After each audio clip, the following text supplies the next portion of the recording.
America ఈ పేరు వినగానే మెదిలే విషయాలు బహుళ అంతస్తుల భవనాలు, అత్యాధునిక టెక్నాలజీ, గన్నులు చేతబట్టుకొని తిరిగేంత విపరీతమైన స్వేచ్ఛ, జబర్దస్త్ లైఫ్. కానీ అమెరికా గురించి తెలియని నిజం మరొకటి ఉంది. ఈ అగ్రదేశానికి అప్పు చేయకుండా పూట గడవని పరిస్థితి. ఇటీవల ప్రతి 100 రోజులు ప్రభుత్వం సాగాలంటే $1,00,000 కోట్ల అమెరికా అప్పు చేస్తుంది.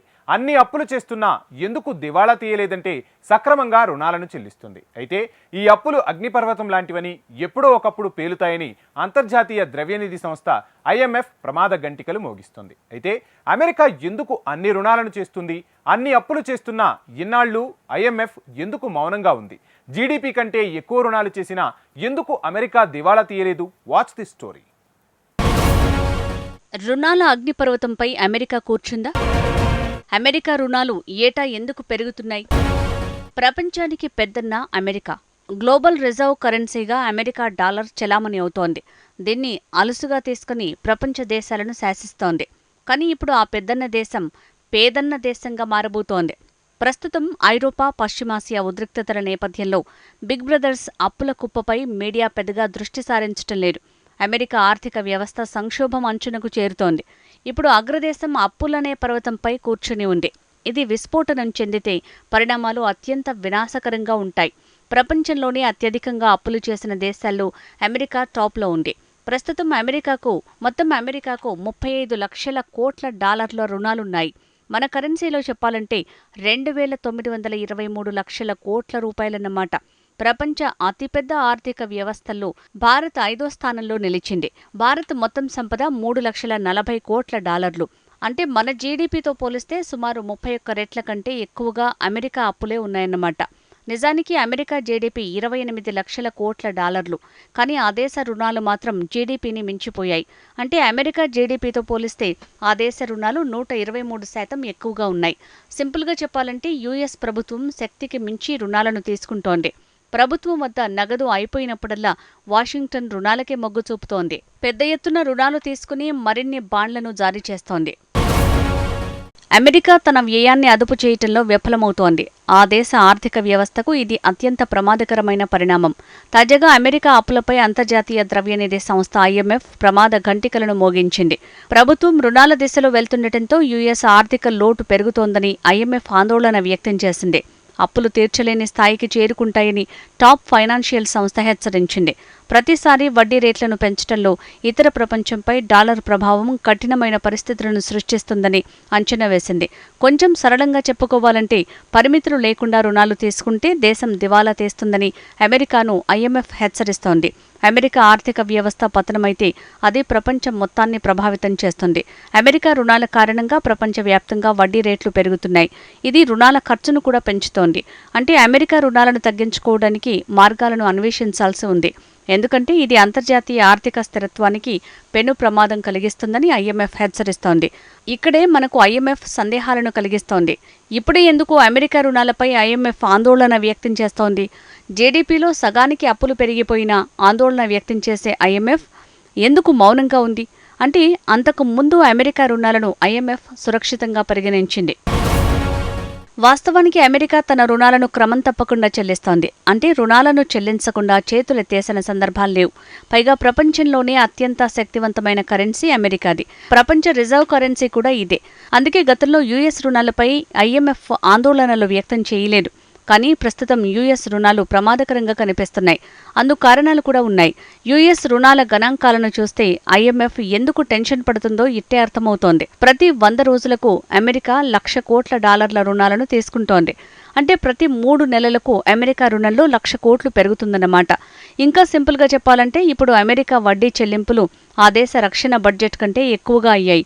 ఈ ఏడాది అమెరికా కేవలం వడ్డీ కిందే $87,000 కోట్ల చెల్లించనుంది. మన కరెన్సీలో చెప్పాలంటే 72,65,000 కోట్ల రూపాయలన్నమాట. అయితే అమెరికా రక్షణ బడ్జెట్ ఎంతో తెలుసా? $82,200 కోట్ల. ఈ అధిక వడ్డీల కారణంగా అమెరికా రుణాలు భారీ పర్వతాన్ని తలపిస్తున్నాయి. మరో రకంగా చెప్పాలంటే హోమ్ లోన్ పొందటం లాంటిది. అపార్ట్మెంట్ కొనడానికి బ్యాంక్ లోన్ రుణం తీసుకున్నారనుకుందాం. హోమ్ లోన్లపై బ్యాంకులు ఫ్లోటింగ్ వడ్డీ రేటును విధిస్తాయి. అంటే ఆర్థిక పరిస్థితులను బట్టి ఈ వడ్డీ మారుతుంది. అంటే కొన్నిసార్లు వడ్డీ రేటు తగ్గుతుంది, లేదంటే పెరుగుతుంది.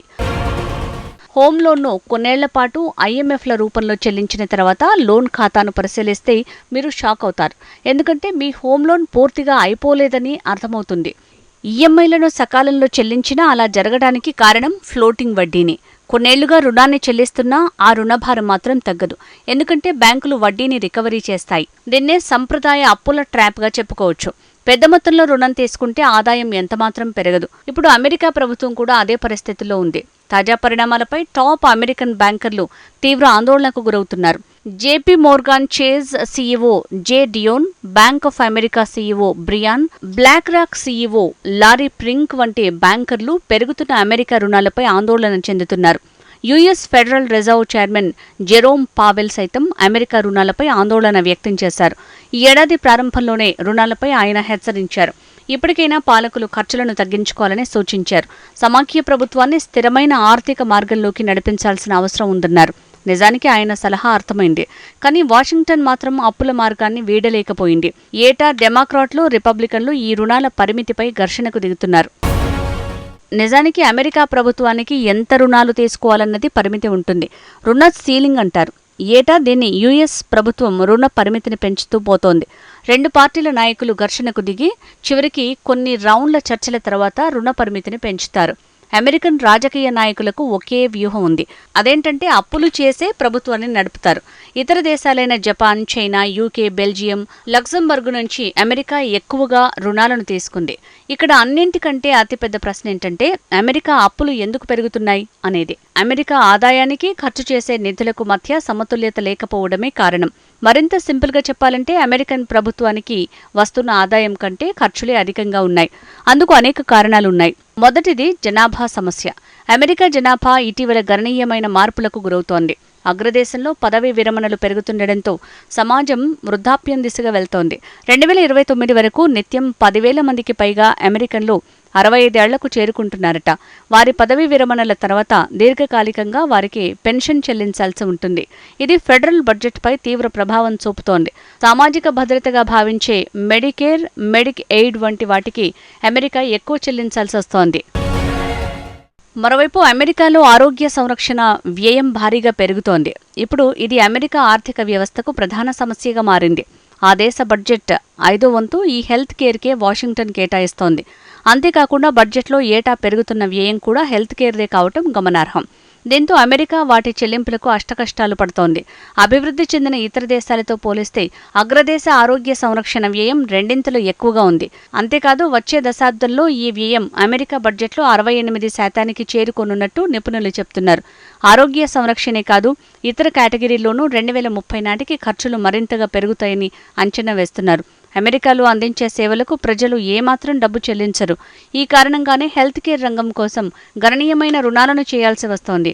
వాషింగ్టన్ రుణభారం వెనుక మరో కారణం తక్కువ ఆదాయం. అమెరికాలో పన్ను వ్యవస్థ డొల్లతనం ఎక్కువగా కనబడుతోంది. ఖర్చుల వ్యయం రోజురోజుకు పెరుగుతుంటే పన్నుల ఆదాయం మాత్రం అంతంత మాత్రంగానే ఉంటోంది. ఆదాయం, వ్యయాల మధ్య అంతరం భారీగా అధికమవుతోంది. దీంతో వార్షిక లోటుకు దారితీస్తోంది. ఫలితంగా అమెరికా రుణాలు పెరుగుతున్నాయే తప్ప తగ్గడం లేదు. ఒకవేళ అమెరికా దివాలా తీస్తే ఆ దేశ GDP 4% తగ్గనుంది. 70 లక్షల మంది ఉద్యోగాలు ఊడుతాయి. వచ్చే దశాబ్దంలో అమెరికా రుణాలు భారీగా పెరగనున్నాయి. ఈ రుణాల కారణంగానే ప్రపంచ ఆధిపత్యాన్ని అమెరికా కోల్పోనుంది. జాతీయ భద్రతా ప్రయోజనాలు దెబ్బతింటాయి. ఈ పరిణామాలు అమెరికా భరించలేనివి. ఇక అమెరికాను ఇబ్బంది పెట్టడానికి ప్రపంచ వేదికపై రష్యా, చైనా మరింత రెచ్చిపోవచ్చు.